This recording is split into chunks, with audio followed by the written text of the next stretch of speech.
Peace and blessings, YouTube family. Again, good evening. It's always an honor and a privilege and pleasure to come before you in the name of God, speaking truth, righteousness, and unity. This evening, I wanted to discuss the false idea of wealth, actually, but more so the true value and true meaning of what wealth actually is. So I want to discuss the satanic aspect of it first, and how we allow this money system or the wealth to create further divisions and disunity opposed to unity. Now, a lot can be done of good with money. A lot can be done in terms of being charitable, in terms of building, in terms of building a nation, in terms of employment, things like that. But I really want to talk about the satanic expression behind those who control the money system and how they allow it to create greater anxiety, grief, stress, disunity. Why would we allow a system like this that is really a game to create so much stress and anxiety to the point of insecurity, to the point of death, to the point of bloodshed, to the point of injustice? What is the point of having money if your money is going to just create further diversions and distrust? You know, because injustice breeds insanity and it breeds bloodshed, and there's no peace. So what good is it to have wealth if you have no peace? How do you gain peace with your wealth? If the satanic idea is I'm better because I have more money, I'm a higher class, I'm an upper class, I'm a higher class than those who are less than me, so therefore I'm better because I have more money. Not that I'm better because I actually am better in terms of my service to the people and serving my ultimate purpose, which is being one with my creator, but I'm ultimately better because I have more money than you, or I'm in a different higher class, or I have more abundant material things, or whatever the case may be. That's the satanic expression that I really want us to think about, because I don't understand why we would tolerate this, why we would allow something this trifling and naive and weak to break us, to allow it to get to us and destroy our own peace, our own home. Why would you allow that? Something this petty, like this system, because life is worth more than what we make, what we see it as it is, and what we make of it. Life is worth much more than what we think. We're so distracted with trifling things and corruption and all of the negativity and the wickedness, we're missing out on what life is really all about. How you're not living abundant when you're constantly thinking about the death and destruction and injustice and weaknesses and wickedness. You're not living life under constant tyranny and injustice and oppression. But that's internally. No one else can put that on you. No one else can oppress you.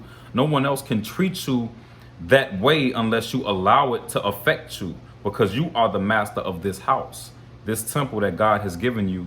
You're the master of it. And I ultimately want to talk about why God even allowed a system like this to exist. How would we know God if wickedness did not exist? How would we know God if injustice did not exist? How would we know God if we were not permitted to die and become less and made less and weaker? How would we know, or how would we understand the difference between wickedness and righteousness if there was no discernment? So we had to be put in a situation where we were made less than human, ultimately reduced educationally, reduced spiritually, and an inferior enemy put in front of you with so much and make you think that they're God. And that's how God tests you, to see if you're willing to compromise what you know is right for wicked gain. So we look at this world and see that the wicked controllers and rulers have what we think is wealth and abundance. So we think the more wicked I am, I will gain and become like these controllers. I will be in better positions. That's not necessarily true, and that's a trick that you're falling for. And that's what the whole idea is. They want to trick you into thinking that if you follow our example, then you'll become successful too. So that's why God allowed it, to see who are willing, knowing that you know right from wrong as an intelligent human being, and understand you have the ability to critically think and have a common intelligence about life. then it's certain things that you know you should do and certain things you know you should stay away from. So the tests become greater as you get more intelligent and exalted and evolve as you get older. The tests and trials come in different ways and really get more difficult in terms of your desires, the society, other factors that influence our own desires and our mentality. But why would we allow a weak system like this to create so much anxiety and grief?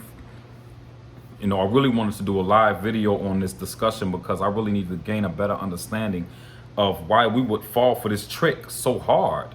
Because that's all this is a trick. It's a game. Why would you allow it to get to you and destroy you and make you deviate and turn against the people? Because if you don't invest in the people, you can invest in guns, you can invest in all of this other BS. But if you don't invest in the people, that is your ultimate wealth, the people, the minds of the people. That's who you have to invest in. Your country is nothing without the people. So, you know, we are very naive and immature in a lot of ways. We've been so reduced. We don't even see the wickedness. We don't even see how we have been reduced. We don't even see the damage that has been done because we have fallen so low. We don't even see how. We don't even see the trick. We don't see the detriment and the damage of this system and what it has caused us to become, because we have fallen so low. That's the satanic expression of what this money system has done. And the slaves were the first in America and ultimately all around the world. The slaves were the first forms of this current money system that we now understand. The slaves were the first, the blacks, the slaves were the first forms of money, trading goods and services. They were the first form of the economy. They are the root and the source. We are the root and the source of this economy that you now know it as. The money that they print in Washington is fiat money, and it's not real, it's fake. But that was the distraction to get you away from who was the real builders and the real gatekeepers and economic engines in this nation, which were and are the blacks in America. So ultimately, that a lot we don't know. That's something that a lot of people don't know. Not just our people, but all races of people don't even understand that history of the economic status of America and why it's in so much debt and why America is in the situation she's in because of injustice and lack of responsibility and accountability to her own citizens, so-called. But us as and I'm speaking from my own experiences and perspective, why would we allow, with ignorance, I mean it makes sense. If you don't know, then obviously you would allow something like this to get to you because you just don't know. You lack knowledge, you've been miseducated, and that's why we behave the way we do, because we just lack the knowledge. But it's time for us to stop using that as an excuse, because the lack of knowledge at this point is inexcusable because there's so much information out there. The reality is so obvious with what's happening, and it's so blatant. How could you deny it? So we have to correct our own desires, because you'll never see it, and you'll keep falling for the trick. The enemy uses your own desires and wants against you. We need to be purified. We need to really be purified, and we need to redirect our thinking and our priorities, because it's leading us to self-destruction and greater death and detriment. So that's what the true value of wealth is. Money is a tool. It can be used to do a lot of good. It really can. But right now, what it's being used for is greater division, war, and bloodshed. That's what it's being used for. Because they can make trees money tomorrow. I mean, what is money? It is something that is made up. What is money? We put value on material things. But what is that? When you really think about it, what is money? You see, what is it? It's a way to create division, classism, racism, sexism. That's a way to create division. So we would fall for that kind of trick and allow it to devolve us or lower us and break our own confidence. See, God is testing us every day, and we're falling for the trick of Satan. We're not paying attention to what God is showing us. And that is why we're unsuccessful. That is why we're constantly perishing. That is why we're constantly under grief and anxiety, because you're not adhering to the call. You're not paying attention to what God wants you to pay attention to. God wants you to pay attention to the ultimate. What is the ultimate solution? What is the end goal of all of this? What is God showing us? Why is God allowing this to take place? He's showing us that there's no refuge in none of this that you think you'll find refuge in except obedience to me and my will. So you can't follow this way of life, this system of things. It'll lead you to destruction. So we need to and we can go further down a rabbit hole with this as well, but we need to redirect our priorities because it's not helping us. It's leading us to greater dumbness, ignorance, and death. And that is what this is doing. And I'm paying attention to everything in this society. I've been observing for a long time, and it's very sad to see in so-called intelligent human beings so reduced and so lowered to a level of, it's just ridiculous. We are way smarter than this. We are too smart for this. We are too bright for this, to fall for something this beneath us. And we can ultimately pull our resources together and change our reality overnight. Ultimately, that's going to take time too, because we're not all on the same page. But I want us to just think on this and really think about your own desires and what are you even doing with your money? What are you doing with your money? How are you benefiting others? How are you helping others? How are you building? What are you doing with your money?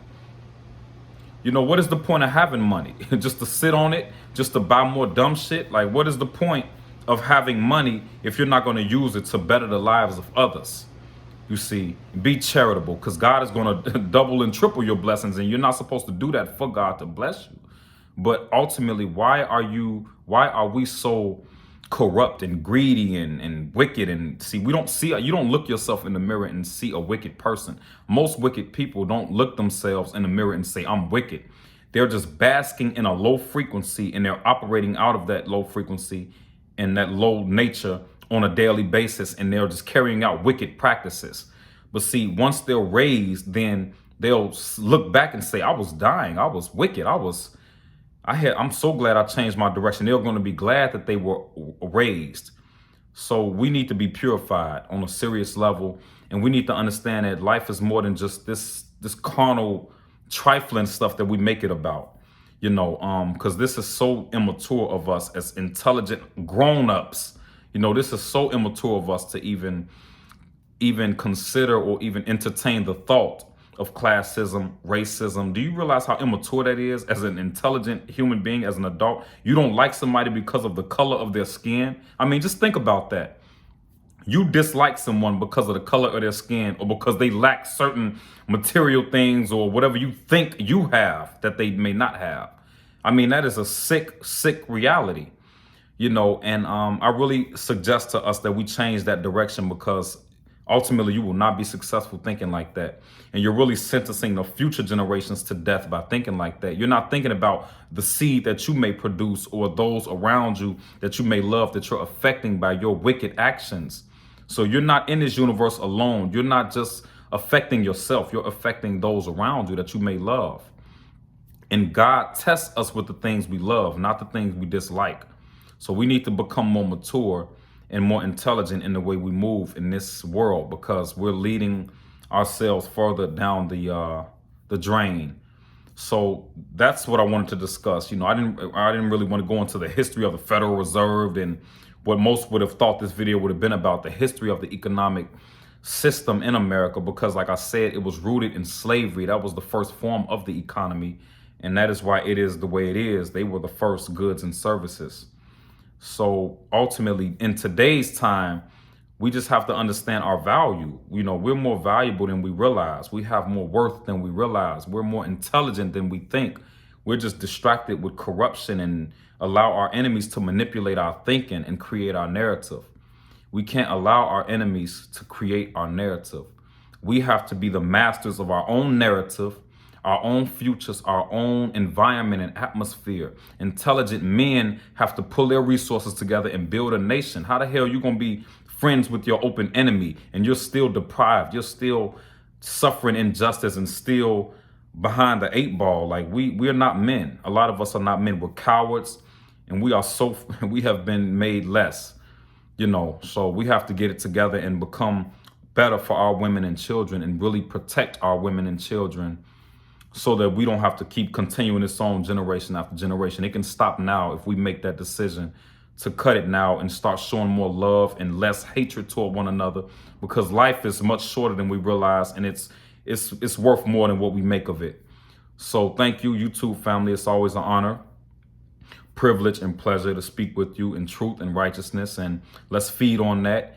And please comment and allow me to respond and allow me to come up with even greater topics, because I allow God to just use me as a vessel. Oftentimes I like to speak what's on my heart.